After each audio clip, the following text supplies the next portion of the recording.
محمد وعلى آل محمد كما صليت على إبراهيم وعلى آل إبراهيم إنك حميد مجيد.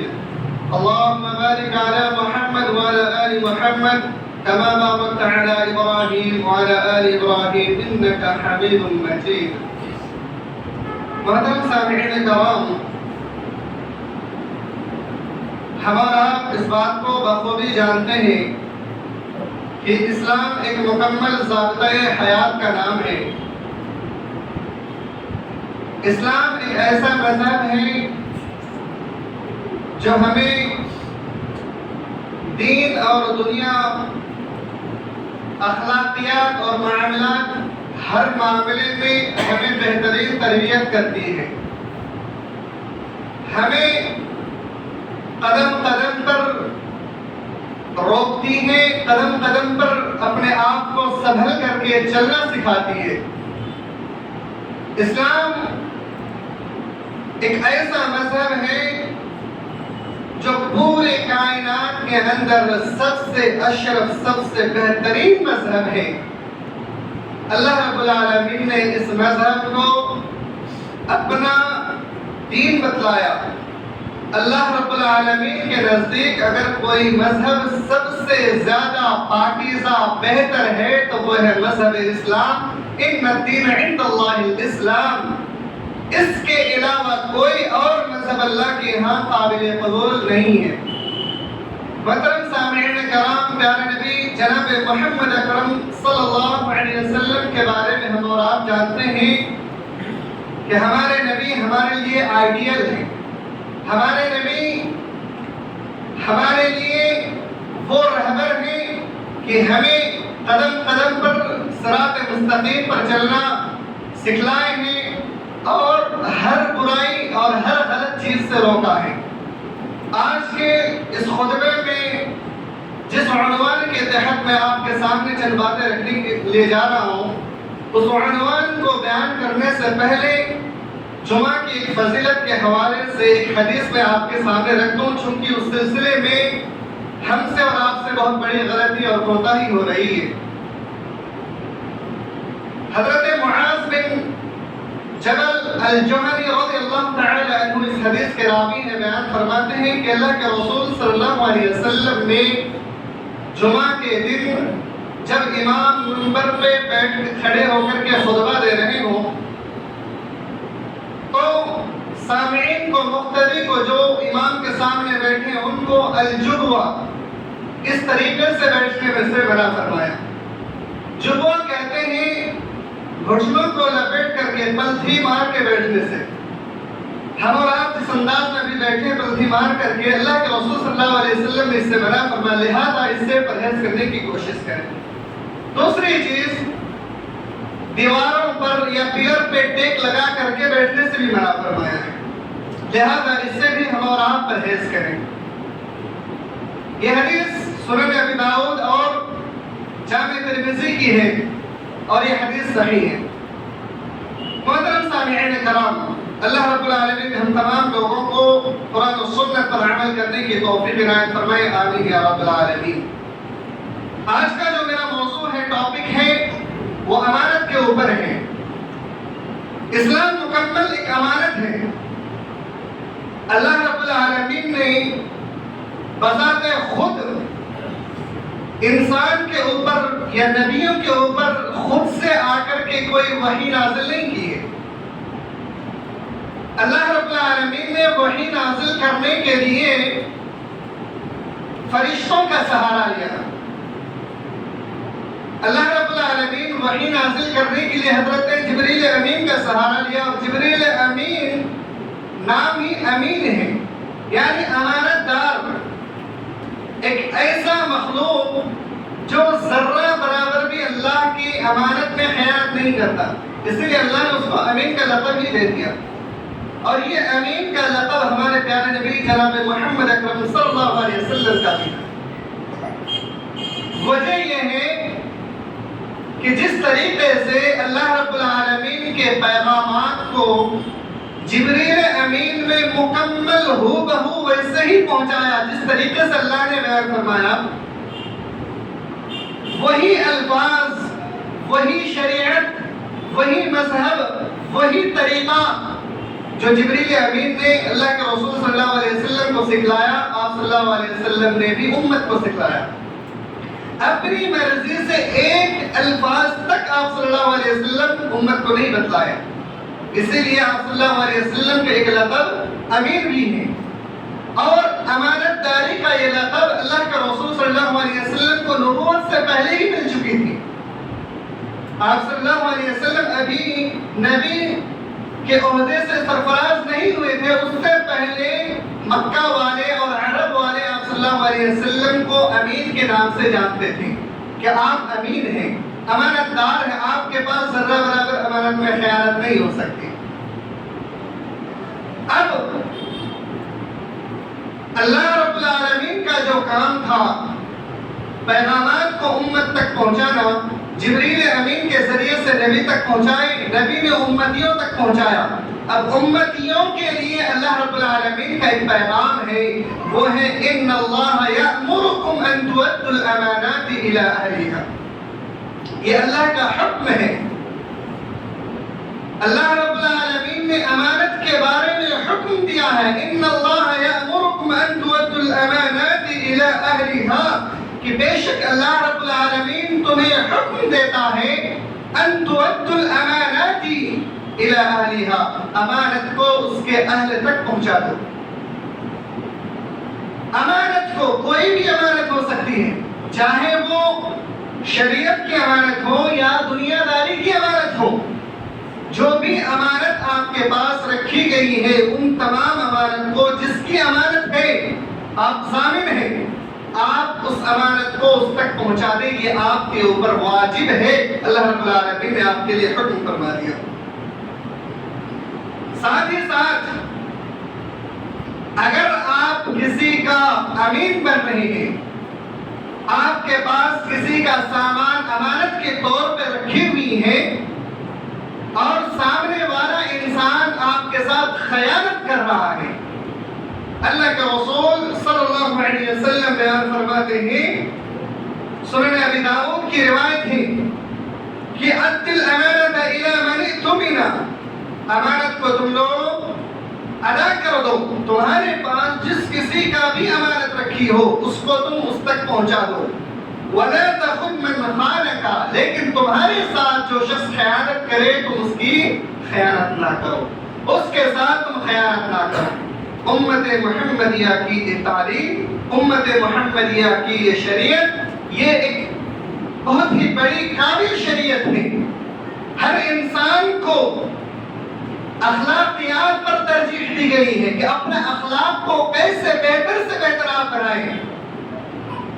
کوئی شخص آپ کے ساتھ فراڈ کر رہا ہے، دھوکہ کر رہا ہے، تو آپ بھی اسی کی طرح دھوکے باز یا فراڈ نہ بن جائیں، بلکہ آپ اس کے ساتھ ایسا حسن سلوک کا معاملہ کریں کہ وہ انسان خود یہ کہنے پہ مجبور ہو جائے کہ ہم خود دھوکے باز ہیں، فراڈ ہیں، جس نے ایسا کیا ہو۔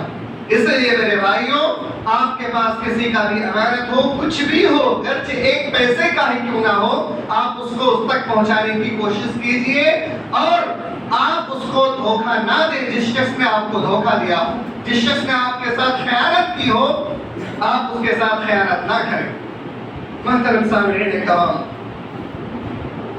امانت ہی ایک ایسی چیز ہے جس کی وجہ سے انسان شریعت کا مکلف بھی بنا ہے۔ امانت ہی ایک ایسی چیز ہے جس کی وجہ سے انسان شریعت کا پورا مکلف بنا ہے۔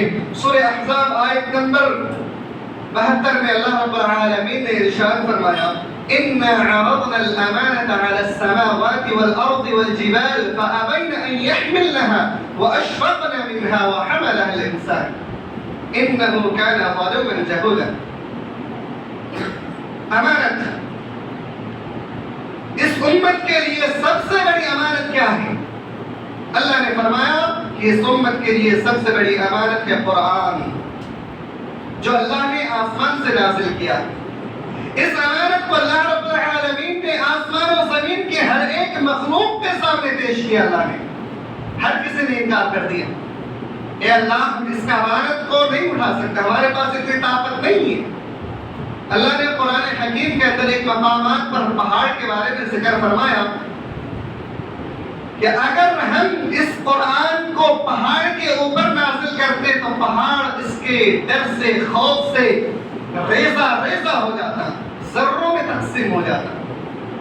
کتنی اہم چیز ہے کہ جس کو اٹھانے سے پہاڑ تک کانپتی تھی۔ آسمان اور زمین کے تمام چیزوں میں اللہ نے پیش کیا، ہر کسی نے انکار کر دیا کہ ہم اس کو نہیں اٹھا سکتے اور اس چیز کو اپنے سر پر اس کی ذمہ داری ہم نہیں لے سکتے، لیکن اللہ نے انسان کو اس کا مکلف بنایا۔ انسان نے کہا ہم ہیں، ہم اٹھا لیں گے۔ یعنی اللہ رب العالمین نے انسانوں کو اتنا زیادہ طاقتور بنایا ہے کہ انسان قرآن کو اپنی ذمہ داری سمجھتے اٹھا لے، اور اللہ رب العالمین نے اس کی ذمہ داری اٹھانے کا سبب انسانوں کو بنایا کہ انسان ہی ایک ایسا مخلوق ہے جو اس کو اٹھا سکتی ہے اور اس پر عمل کر سکتی ہے۔ دنیا میں کسی اور مخلوق میں اتنی طاقت نہیں ہے۔ گویا کہ شریعت کا مکلف، قرآن کو اٹھانے والا اگر عظیم کوئی مخلوق ہے تو وہ انسان ہے۔ پھر انسان کے اوپر کس چیز کی واجبات آتی ہیں؟ انسان نے جب اس ذمہ داری کو اٹھانے کے لیے اس کا مکلف بنا ہے، اس امانت کو اپنے ذمے لیا ہے، تو پھر اس امانت میں اگر ہم مکمل طور سے عمل نہیں کرتے ہیں تو گویا کہ ہم اس کی امانت کے ساتھ خیانت کر رہے ہوتے ہیں۔ اس امانت کے ساتھ خیانت کر رہے ہوتے ہیں۔ اگر ہم نے عمل نہیں کیا اس قرآن کے مطابق، اس شریعت کے مطابق اگر ہم نے عمل نہیں کیا، گویا کہ ہم نے امانت پہ خیانت کر دی۔ اور اسی چیز سے ہم آپ اندازہ لگا سکتے ہیں کہ اس امانت پر ہم کتنا زیادہ امین ہیں اور کتنا زیادہ خائن ہیں، خیانت کرنے والے ہیں۔ اپنے اعمال کے اعتبار سے آپ محاسبہ کر سکتے ہیں اپنا خود کا۔ اسی طریقے سے جو شخص امانت دار نہیں اس کا کوئی ایمان بھی نہیں، جو شخص امانت دار نہیں ہے اس کا کوئی ایمان نہیں ہے۔ اللہ کے رسول صلی اللہ علیہ وسلم ارشاد فرماتے ہیں، حضرت انس رضی اللہ تعالی عنہ حدیث کے راوی بیان فرماتے ہیں کہ اللہ کے رسول صلی اللہ علیہ وسلم نے فرمایا ما خطبنا نبی اللہ صلی اللہ علیہ وسلم الا قال، فرماتے ہیں کہ شاید ہی کوئی ایسا خطبہ رہا ہو جس میں اللہ کے رسول صلی اللہ علیہ وسلم نے اس چیز کے بارے میں نہ بتلایا ہو، کیا؟ لا ایمان لمن لا امانت له، اس شخص کا کوئی ایمان ہی نہیں جس کے بعد امانت نہ ہو۔ یعنی امانت کی ذمہ داری جس شخص کے پاس نہیں ہے اس کا کوئی ایمان نہیں ہے۔ ولا دین لمن لا عہد له، اور اس شخص کا کوئی دین نہیں ہے جو عہد کو پورا کرنے والا نہ ہو، وعدہ کو پورا کرنے والا نہ ہو۔ میرے بھائیوں، امین بنے ہیں تو امانت کو خیانت نہیں کرنا ہے۔ اگر خیانت کیے تو ہمارا کوئی ایمان نہیں ہے۔ ہم نے اللہ سے عہد لیا ہے، اے اللہ تیری شریعت پر ہم عمل کریں گے، تیری عبادت کریں گے۔ اب اگر ہم اس کی عبادت نہیں کرتے ہیں تو گویا کہ ہمارا کوئی دین نہیں ہے۔ اور اس بات کو ہم اور آپ جانتے ہیں کہ اللہ سے ہم نے کون سا وعدہ لیا ہے، ہر انسان جانتا ہے، بلکہ اور شریعت امت محمدیہ کے ہر ایک فرد اس بات کو جانتا ہے کہ ہم نے اللہ سے کون سا وعدہ لیا ہے۔ ہم پیدا ہونے سے ہزاروں سال پہلے اللہ رب العالمین نے قرآن حکیم کے اندر فرمایا الست بربکم، ہم تمام لوگوں کو پیدا کرنے سے پہلے اللہ رب العالمین نے آدم علیہ السلام کے پشت سے ذرات کی شکل میں ہم تمام انسانوں کو پیدا کیا تھا۔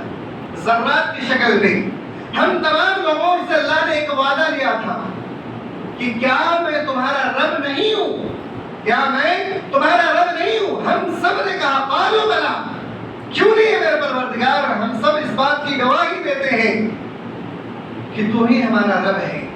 ہم سب نے، چاہے دنیا کے کسی بھی مذہب کے ماننے والا ہو، ابن آدم جتنے بھی لوگ ہیں، سارے کے سارے لوگوں نے اللہ سے وعدہ کیا ہے۔ اب اس وعدے کی مخالفت کرنے والا دین میں شمار نہیں ہوگا، دین کو ماننے والا نہیں ہوگا۔ اس لیے میرے بھائیوں، عہد کو پورا کریں اور امانت کو پورا ادا کریں۔ اس کے بعد اللہ رب العالمین نے امانت کو پورا کرنے والوں کے لیے ایک بشارت دی ہے، وہ بشارت یہ کہ جو امانت کو پورا اس کے امین تک پہنچاتے ہیں، جس کا امانت اس نے رکھی ہے، اگر وہ ایسا کرتا ہے تو وہ جنت الفردوس کا حقدار ہے۔ اور اللہ رب العالمین نے مومنوں کی صفت بتلائی ہے۔ سورۃ المؤمنون آیت نمبر 1 سے لے کر کے 9 تک اللہ رب العالمین نے مومنوں کی چند صفات بتلائے ہیں۔ ان میں سے ایک صفت یہ ہے کہ ایک مومن امانت دار ہوتا ہے، والذین هم لاماناتهم وعهدهم راعون۔ مومنین تو وہ ہیں جب اس کے پاس کوئی امانت رکھی جائے تو اس کو وہ حفاظت کرتا ہے۔ راعون کا الفاظ اللہ نے کہا، راعون جانتے ہیں ایسے الفاظ کے استعمال کیا جاتا ہے کہ بکریوں کا جو چرواہا ہوتے تھے پہلے زمانے میں، آج بھی ہوتے ہیں، اور اس کی نظریں ٹکی ہوئی ہوتی تھی کہ کہیں باہر سے کوئی بھیڑیا آ کر کے اس کی بکری کو اٹھا کے نہ لے کے چلے جائے، کوئی درندہ بھیڑیے بکری کو اٹھا کر کے نہ لے کے چلے جائے، اس کے اوپر پوری مکمل طور سے نظر ہوا کرتی تھی تاکہ اس کی حفاظت کر سکے۔ تو امانت میں امانت کی ذمہ داری اٹھاتے ہوئے بھی اللہ نے فرمایا کہ ایک مومن کی صفت ہے جب اس کے پاس امانت رکھی جائے تو وہ اسی طریقے سے اس کی نگہبانی کرتے ہیں اور اس کی حفاظت کرتے ہیں۔ راعون کا الفاظ اللہ نے کہا۔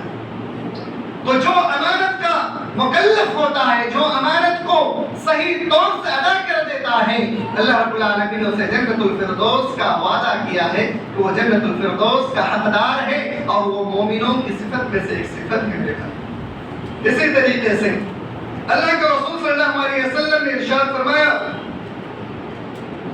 کہ جس شخص کے اندر 4 خصلتیں موجود ہوں، جس شخص کے اندر 4 چیزیں موجود ہوں، اس کے اندر دنیا کی تمام کے تمام بھلائیاں موجود ہیں۔ حضرت عمر بن عاص، حضرت عبداللہ بن عمر بن عاص رضی اللہ تعالی عنہ اس حدیث کے راوی بیان فرماتے ہیں کہ اللہ کے رسول صلی اللہ علیہ وسلم نے فرمایا 4 اذا كنا فيك فلا عليك ما فاتك من الدنيا۔ 4 چیزیں، 4 خصلتیں جس شخص کے اندر موجود ہوں، گویا کہ دنیا کی ساری بھلائیاں اس شخص کے اندر موجود ہیں۔ 4 میں سے پہلی چیز جو اللہ کے رسول صلی اللہ علیہ وسلم نے فرمایا وہ ہے حفظ امانت۔ پہلی چیز امانت کی حفاظت کرنا، یعنی امانت کو اس شخص کے پاس پہنچا دینا جس کی امانت ہے۔ حفاظت کرنا اس کی پہلی چیز۔ اگر کسی نے امانت میں خیانت نہیں کیا، گویا کہ دنیا کی تمام بھلائیوں میں سے بھلائی اس میں پالی۔ دوسری چیز وہ صدق و حدیث، جب بھی وہ شخص بات کرے، کسی سے بھی بات کرے تو سچ بولے، سچائی کا سہارا لے، کبھی بھی جھوٹ نہ بولے۔ اگر ایسا کرتا ہے تو گویا کہ دنیا کی دوسری بھلائی اس کے پاس آ جاتی ہے۔ تیسری چیز وہ حسن و خالی باطن، اس کا اخلاق بہتر ہو، اس کا کردار بہتر ہو، اچھا ہو، اس کا رویہ، بولنے چالنے کا انداز، اٹھنے بیٹھنے کا انداز، آپ بڑوں کے ساتھ کس انداز میں بات کر رہے ہیں، چھوٹوں کے ساتھ کس انداز میں بات کر رہے ہیں، آپ اپنے بڑوں کی عزت کر رہے ہیں یا نہیں کر رہے ہیں، یہ ساری کی ساری چیزیں اخلاقیات میں آ جاتی ہیں۔ آپ کا اخلاق اگر بہتر ہے، گویا کہ آپ دنیا کی بہترین چیز پا لیتے ہیں، دنیا کی بہترین بھلائی پا لیتے ہیں۔ اور چوتھی چیز جو اللہ کے رسول صلی اللہ علیہ وسلم نے فرمایا وہ عفت فی طعمۃ، جو رزق ہم اور آپ تلاش کر رہے ہیں یہ حلال پاک رزق ہو، یہ پاک رزق ہو۔ پاک رزق اگر ہم اور آپ تلاش کرتے ہیں، گویا کہ دنیا کی تمام بھلائیاں ہمارے اندر آ جاتی ہیں۔ میرے بھائیوں، یہ 4 چیزیں اللہ کے رسول صلی اللہ علیہ وسلم نے فرمایا۔ اللہ رب العالمین ان چاروں پر ہمیں عمل کرنے کی توفیق عنایت فرمائے، آمین۔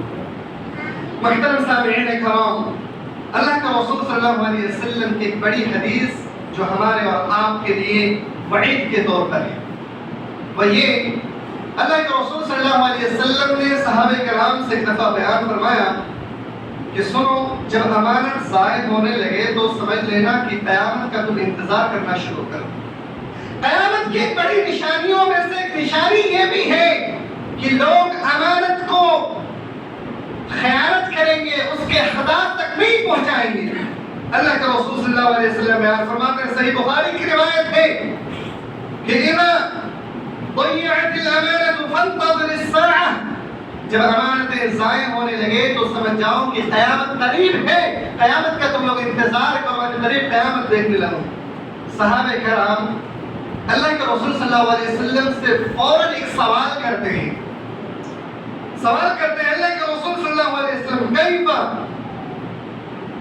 اطاعتها یا رسول اللہ، امانت کیسے ضائع ہو جائے گی اللہ کے رسول صلی اللہ علیہ وسلم؟ اللہ کے رسول صلی اللہ علیہ وسلم نے کتنی بہترین جواب دیا، سماعت فرمائے۔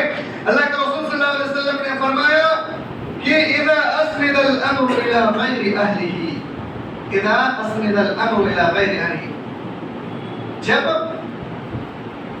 امانت کسی غیر اہل کے پاس پہنچ جائے، یعنی جاہل لوگ پڑھے لکھے لوگوں کا سردار بن جائے، عام الفاظ میں کہتے ہیں جاہل لوگ جب دیش کا حکمراں بن جائے، قوم کا مالک بن جائے، اس کے انڈر میں پڑھے لکھے لوگ اور سمجھدار اور صحیح فیصلہ لینے والے لوگ جب جاہل قوم کے انڈر میں آ جائیں تو سمجھ لینا کہ قیامت کا تم انتظار کرنا شروع کر دو۔ میرے بھائیوں، آج کی تاریخ شاہد ہے کہ آج کی اس تاریخ میں پورے کائنات کے اندر اگر ہم نظر اٹھا کے دیکھیں تو اکثر و بیشتر ممالک کا یہی حال ہے کہ جو جاہل ہے، جسے اے سے لے کر کے زیڈ تک نہیں آتی پڑھنا، وہ لوگ پوری قوم کا رہبر بنے ہوئے ہیں۔ ایسے لوگ ہماری قوم و ملت کے مالک بنے ہوئے ہیں، ایسے لوگ مساجد و مدارس کا بھی ذمہ دار بنے ہوئے ہیں، ایسے لوگ علماء کے اوپر بھی ذمہ دار بنے ہوئے ہیں۔ حالانکہ ہونا کیا چاہیے تھا، جو پڑھے لکھے لوگ ہوں، جو سمجھدار انسان ہوں، وہ انسان ذمہ دار بنے، لیکن اس کے بجائے ایک جاہل انسان، ایک عالم، ایک پڑھے لکھے انسان کے اوپر ذمہ دار جب بن جائے تو سمجھ لیں کہ قیامت کا انتظار کرنا آپ شروع کر دیں۔ میرے بھائیوں، قوم علاقے میں آپ خصوصاً گاؤں دیہاتوں میں بھی دیکھیں گے کہ جس کے پاس پیسہ ہے وہی انسان قوم کے رہنما بن جاتے ہیں، چاہے اس کے پاس سگنیچر کرنے کی بھی صلاحیت ہو یا نہ ہو، ایک دستخط تک کی اس کے پاس صلاحیت نہیں ہوتی، لیکن قوم کا رہبر بنے ہوئے ہیں، لیڈر بنے ہوئے ہیں۔ میرے بھائیوں، پھر ایسا لیڈر جب ہمارے اور آپ کے بنیں گے تو یقیناً ہمیں اور آپ کو برباد ہونا ہی ہے، ہمیں برباد ہونے سے کوئی نہیں بچا سکتا، تو ہمیں قیامت کا انتظار کرنا چاہیے۔ میرے بھائیوں، اسی طریقے سے اللہ کے رسول صلی اللہ علیہ وسلم کی ایک اور بڑی حدیث جس میں آپ صلی اللہ علیہ وسلم نے امت محمدیہ کے لیے ایک پیغام دیا ہے، اس پیغام میں یہ بیان فرما کہ اے میرے امت محمدیہ کے لوگوں، تم لوگ مجھے 6 چیزوں کی ضمانت دے دو، میں تمہیں جنت کی ضمانت دیتا ہوں۔ انشاءاللہ ہم اور آپ بھی عہد کریں گے ضرور انشاءاللہ۔ 6 چیزوں کی ضمانت دے دو، میں تمہیں جنت کی ضمانت دیتا ہوں۔ وہ 6 چیزیں کیا ہے؟ حضرت عبادہ بن صامت رضی اللہ تعالی عنہ بیان فرماتے ہیں، اغفروا لی 6 من انفسکم اضمن لکم الجنہ، اے لوگوں تم لوگ مجھے 6 چیزوں کی ضمانت دے دو، میں تمہیں جنت کی ضمانت دیتا ہوں۔ اس میں سے پہلی چیز ہے اصدقوا اذا حدثتم، اصدقوا اذا حدثتم، جب تم بات کرو تو سچ بولو۔ میرے بھائیوں، سچ بولنے کے بڑے فوائد ہیں۔ 199 جھوٹ بولنے سے بہتر ہے ایک سچ بول کر کے آپ یا تو اپنے آپ کو پھانسی کے پھندے پہ چڑھا لیں یا پھر لوگوں کے نظر میں ایک اچھا انسان بن جائے۔ بار بار جھوٹ بول بول کر کے کتنا آپ اپنا دامن بچانے کی کوشش کریں گے؟ 99 جھوٹ بولنے سے بہتر ہے ایک سچ بول دیں۔ ممکن ہے اس سچ بولنے کی وجہ سے آپ کی جان چلی جائے، آپ کو لوگ قتل کر دیں، پھانسی پہ چڑھا دیں، ممکن ہے، لیکن سچ کا سہارا لے لیجئے، کل ہو کر کے آپ کی لوگ تعریف کریں گے انسان جھوٹ بولنا پسند نہیں کیا، گرچہ اپنی جان دے دی، سچ بول کر کے دنیا سے گئے۔ آپ کے زندگی میں ہو سکتا ہے آپ کے لوگ نام لینے والا نہ ہو، لیکن مرنے کے بعد ایک مثال بن جائیں گے، تاریخ آپ کو یاد کریں گے فلاں انسان اپنی جان تک دے دی سچ کی وجہ سے۔ اس لیے میرے بھائیوں، جھوٹ بولنا ہمیشہ خطرناک گناہ ہے اور یہ مکاروں کا کام ہے، اچھے ایمانداروں کا کام نہیں ہے۔ اس لیے میرے بھائیوں، جھوٹ بولنا بند کریں، چاہے وہ 99 جھوٹ کی بجائے ایک سچ بول دیں آپ۔ تو سب سے پہلی چیز اصدقوا اذا حدثتم، جب بھی آپ بات چیت کریں تو آپ سچ بولیں، سچ ہی کا سہارا لیں چاہے کچھ بھی ہو جائے۔ دوسری چیز واوفوا اذا وعدتم، جب آپ کسی سے وعدہ کریں تو اسے پورا کریں، کسی سے بھی وعدہ کریں تو اسے پورا کریں، نہیں تو آپ وعدہ ہی نہ کریں۔ مثال کے طور پہ آپ کو بھولنے کی بیماری ہے کہ آپ نے کسی سے وعدہ کر لیا، بعد میں جا کے آپ بھول گئے، لیکن آپ کا دل نیت صاف تھا، تو آپ اس اعتبار سے اس سے وعدہ کریں کہ بھائی میں بھولنے کی بیماری میرے اندر ہے، میں بھول جاتا ہوں باتوں کو، لہذا اگر میں آپ سے وعدہ بھی کر لیتا ہوں تو میری بات کو مائنڈ مت کرنا، آپ مجھے یاد دلا دینا تاکہ آپ وعدہ کے مخالف نہ بن جائیں۔ ایک ایگزامپل میں نے دیا ہے، لیکن حقیقت تو یہ ہے کہ جب انسان کسی سے وعدہ لے لے تو اس شخص کے اندر ایسے ہی ہلچلی مچی رہنی چاہیے جیسا کہ اس انسان کے اندر ایک کوئی بڑا بوجھ ہو۔ ایک انسان کے سر پہ اگر پہاڑ لا کر کے رکھ دیا جائے اور یہ کہہ دیا جائے کہ ابھی تمہارے اوپر گرنے والی ہے یہ پہاڑ، تو وہ انسان کیا اس چیز کو بھول سکتا ہے؟ نہیں بھول سکتا۔ بارش ہو، پتھروں کی برسات ہو، ایک انسان کیا باہر کھڑے رہ سکتے؟ نہیں رہ سکتے۔ اسی طریقے سے ایک انسان جب کسی سے وعدہ کر لے اس چیز کو اپنے ذہن میں رکھ لے کہ ہم نے وعدہ کیا ہے اور اس کو پورا بھی کرنا میری ذمہ داری، نہیں تو وہ انسان وعدہ ہی نہ کرے۔ وعدہ اگر پورا نہیں کر سکتا تو وعدہ ہی نہ کرے، یہ دوسری چیز۔ اور تیسری چیز اللہ کے رسول نے فرمایا وَأَدُّوا إِذَا اؤْتُمِنْتُمْ، آپ کے پاس جب کوئی امانت رکھی جائے تو آپ اس کو ادا کر دیں، اس میں خیانت نہ کریں۔ اور چوتھی چیز وَاحْفَظُوا فُرُوجَكُمْ، وَاحْفَظُوا فُرُوجَكُمْ، یہ الفاظ خصوصاً نوجوانوں کے لیے، چونکہ یہ وہی عمر ہے جس عمر میں انسان سب سے زیادہ اس اعمال میں غلط حرکات کرتے ہیں، یعنی اپنی شرمگاہوں کی حفاظت کرنا۔ نوجوان طبقے کے لوگ چاہے وہ مرد ہوں یا عورت ہوں، لڑکے ہوں یا لڑکیاں ہوں، اس عمر میں ہی سب سے زیادہ اگر کوئی غلط کام ہوتا ہے تو نوجوانی کی عمر میں ہوتی ہے۔ اس لیے اپنے شرمگاہوں کی حفاظت اگر کوئی شخص کر لیتا ہے تو اس کے لیے اللہ کے رسول صلی اللہ علیہ وسلم کی طرف سے ہے کہ میں جنت کی ضامن بن جاتا ہوں اس کے لیے۔ میرے بھائیوں، اپنے شرمگاہوں کی حفاظت کرنے کی کوشش کیجیے۔